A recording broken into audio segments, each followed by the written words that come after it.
അസ്സലാമു എല്ലാവർക്കും ജാസ്മിസ് ഹോം വേൾഡിലേക്ക് ഒരിക്കൽ കൂടെ സ്വാഗതം. ഇന്ന് ഞാൻ വന്നിരിക്കുന്നത് നമുക്ക് വളരെ ടേസ്റ്റി ആയിട്ട് വീട്ടിൽ തന്നെ തയ്യാറാക്കിയെടുക്കാൻ പറ്റുന്ന അവക്കാഡോ ജ്യൂസിൻ്റെ റെസിപ്പി ആയിട്ടാണ്. അപ്പോൾ നമുക്കിതെങ്ങനെയാണ് തയ്യാറാക്കിയെടുക്കുന്നതെന്ന് നോക്കാം. ഈ ഒരു ജ്യൂസ് ഉണ്ടാക്കാനായിട്ട് ഞാനിവിടെ ഒരു അവക്കാഡോ ആണ് എടുത്തിട്ടുള്ളത്. അവക്കാഡോ എടുക്കുന്ന സമയത്ത് നന്നായിട്ട് പഴുത്തത് വേണം എടുക്കാനായിട്ട്. നമ്മൾ തൊട്ട് നോക്കുന്ന സമയത്ത് നന്നായിട്ട് പ്രസ് ആവുന്നുണ്ടെങ്കിൽ നന്നായിട്ട് തന്നെ പഴുത്തിട്ടുണ്ടാവും. നന്നായിട്ട് പഴുക്കാതെ ഒരിക്കലും നമ്മൾ ജ്യൂസ് എടുക്കാനായിട്ട് അവക്കാഡോ എടുക്കാൻ പാടില്ല. അങ്ങനെ എടുത്താൽ ഒരു ചവപ്പ് ടേസ്റ്റ് ആയിരിക്കും ഇതിനുണ്ടാവുക. ഇനി നമുക്കിതെങ്ങനെയാണ് കട്ട് ചെയ്തെടുക്കുന്നതെന്ന് നോക്കാം. നന്നായിട്ട് പഴുത്തിട്ടുള്ള അവക്കാഡോ ആണെങ്കിൽ നമുക്ക് പെട്ടെന്ന് തന്നെ ഇത് കട്ട് ചെയ്തെടുക്കാനും അതേപോലെ ഇതിനുള്ളിലുള്ള പൾപ്പൊക്കെ എടുക്കാനും പറ്റും. ഇല്ലെങ്കിൽ നമുക്ക് ഈ ഒരു പൾപ്പൊന്നും കറക്റ്റായിട്ട് കിട്ടില്ല, ഒരുപാട് അങ്ങ് വേസ്റ്റായിട്ട് പോകും. അപ്പോൾ ഞാനിതിവിടെ കട്ട് ചെയ്തെടുത്തപ്പോൾ ഇതിന് സെൻറ്ററിൽ വലിയൊരു കുരുണ്ട്, അതങ്ങെടുത്ത് ഒഴിവാക്കാം. ഇപ്പോൾ നന്നായിട്ട് പഴുത്തായതുകൊണ്ട് ഒരു കത്തി വെച്ച് കുത്തിയപ്പോൾ തന്നെ ഇത് പുറത്തോട്ട് വന്നിട്ടുണ്ട്. ഇനി നമുക്കിതൊരു സ്പൂണ് വെച്ച് ഇതിനുള്ളിലുള്ള പൾപ്പ് കൂടെ ഒന്ന് പുറത്തോട്ടെടുക്കാം.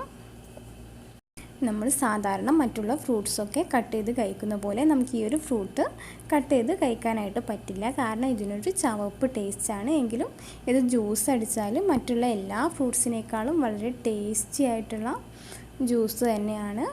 അപ്പോൾ ഇതുവരെ നിങ്ങൾ കഴിച്ചിട്ടില്ലെങ്കിൽ ഒന്ന് മേടിച്ചിട്ട് കഴിച്ച് നോക്കണം. ഇന്ന് നമ്മുടെ നാട്ടിലുള്ള എല്ലാ ഫ്രൂട്ട്സ് കടകളിലും ഈ ഒരു ഫ്രൂട്ട് അവൈലബിൾ ആണ്. ഇതിൻ്റെ റേറ്റ് കുറച്ചൊന്ന് കൂടുതലാണ്, എങ്കിലും നമ്മുടെ ശരീരത്തിന് ആവശ്യമായ ഒരുപാട് പ്രോട്ടീൻസും മിനറൽസും ഒക്കെ അടങ്ങിയിട്ടുള്ള ഒരു ഫ്രൂട്ട് കൂടെയാണിത്. നമ്മൾ ഈ ഒരു രക്തസമ്മർദ്ദം ഉള്ളവർക്ക് അത് കുറയ്ക്കാനും നിയന്ത്രിക്കാനൊക്കെ ഒരുപാട് ഹെൽപ്പ് ചെയ്യുന്ന ഒരു ഫ്രൂട്ട് കൂടെയാണ് കേട്ടോ.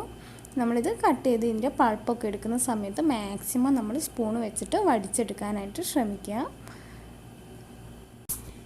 ഞാനിതിവിടെ ഇന്ന് പാല് വെച്ചിട്ടാണ് ഈ ഒരു ജ്യൂസ് തയ്യാറാക്കിയെടുക്കുന്നത്. നിങ്ങൾക്ക് വേണമെങ്കിൽ വെള്ളം ഉപയോഗിച്ചിട്ടും ഈ ഒരു ജ്യൂസ് തയ്യാറാക്കിയെടുക്കാനായിട്ട് പറ്റും. പക്ഷേ ആദ്യം തന്നെ ഈ ഒരു വെള്ളം നന്നായിട്ട് തിളപ്പിച്ച് ചൂടാറിയതിന് ശേഷം ഫ്രിഡ്ജിൽ വെച്ച് തണുപ്പിച്ചതിന് ശേഷം മാത്രമേ നമ്മൾ ഈ ഒരു ജ്യൂസിലേക്ക് വെള്ളം ഒഴിച്ച് കൊടുക്കാൻ പാടുള്ളൂ. അല്ലെങ്കിൽ ഈ ഒരു ജ്യൂസിന് ഒരു ചവപ്പ് ടേസ്റ്റ് വരാൻ ചാൻസ് ഉണ്ട്. ഞാനിവിടെ ഈ ഒരു ഫ്രൂട്ടിൻ്റെ മാക്സിമം പൾപ്പ് വടിച്ചെടുത്തിട്ടുണ്ട്. നമുക്കിതൊന്ന് ബ്ലെൻഡ് ചെയ്തെടുക്കാം.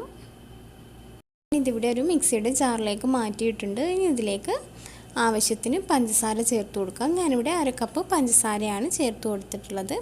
ഇനി ഇതിലേക്ക് ഒരു 1/4 കപ്പ് പാൽ കൂടെ ചേർത്ത് നന്നായിട്ടൊന്ന് ബ്ലെൻഡ് ചെയ്തെടുക്കാം. ആദ്യം ഒന്ന് ബ്ലെൻഡ് ചെയ്തെടുത്തതിന് ശേഷം ബാക്കി ചേർത്ത് കൊടുത്താൽ മതി. ഞാനിതിവിടെ നന്നായിട്ട് അടിച്ചെടുത്തിട്ടുണ്ട്. ഇപ്പം നമ്മുടെ ഈ ഒരു ജ്യൂസ് നല്ല ക്രീമി ആയി വന്നിട്ടുണ്ട്. അപ്പോൾ നമുക്ക് ഏതൊരു കൺസിസ്റ്റൻസിയിലാണോ വേണ്ടത് അതിനനുസരിച്ച് ഇതിലേക്ക് പാലോ അല്ലെങ്കിൽ വെള്ളമോ ഒഴിച്ച് കൊടുക്കാം. ഞാനിവിടെ 1.5 ഗ്ലാസ് പാലാണ് ഇതിലേക്ക് ആകെ ഒഴിച്ച് കൊടുത്തിട്ടുള്ളത്. ഇനി നമുക്കിതൊന്നുകൂടെ ബ്ലെൻഡ് ചെയ്തെടുക്കാം. ഇതിലേക്ക് മാത്രം ആവശ്യമുണ്ടെങ്കിൽ ഈ ഒരു സമയത്ത് ചേർത്ത് കൊടുത്താൽ മതി. ഞാനിതിവിടെ നന്നായിട്ട് ബ്ലെൻഡ് ചെയ്തെടുത്തിട്ടുണ്ട്. ഈ ഒരു കൺസിസ്റ്റൻസിയാണ് നമുക്ക് വേണ്ടത്. ഇനി നമുക്കിതൊരു ഗ്ലാസ്സിലേക്ക് ഒഴിച്ചു കൊടുക്കാം.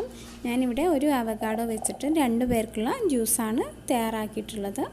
അപ്പോൾ ഇന്നത്തെ ഒരു വീഡിയോ എല്ലാവർക്കും ഹെൽപ്ഫുള്ളായെന്ന് വിശ്വസിക്കുന്നു. ഇഷ്ടമായെങ്കിൽ മറക്കാതെ ലൈക്ക് ചെയ്യുക. അതേപോലെ ചാനൽ ഇതുവരെ സബ്സ്ക്രൈബ് ചെയ്തിട്ടില്ലെങ്കിൽ താഴെ കാണുന്ന റെഡ് സബ്സ്ക്രൈബ് ബട്ടൺ ഒന്ന് പ്രസ് ചെയ്ത് ചാനലൊന്ന് സബ്സ്ക്രൈബ് ചെയ്യാം.